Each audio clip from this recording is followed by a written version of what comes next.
Follow along with this video to perform myofascial release to relax the muscles in your neck, using a foam roller against the wall. This is a more gentle version of the floor myofascial release with a foam roller and allows you to better control the amount of pressure that you put against the foam roller on your neck. Begin facing the wall and place the foam roller up against the wall horizontal to the floor at about the level of your neck. Now turn sideways and lean your body up against the wall so that the side of your neck is resting against the foam roller.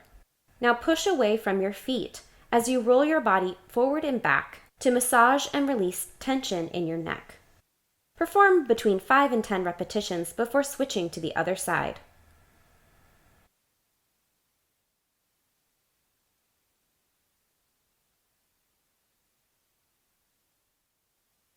For another variation of this exercise, lower the foam roller down so that it's right below your shoulders as you lean back against the wall. Now bend both knees to lower your body down and roll the foam roller so that it comes right below your ear. Lower down and up between 5 and 10 repetitions before switching to the other side.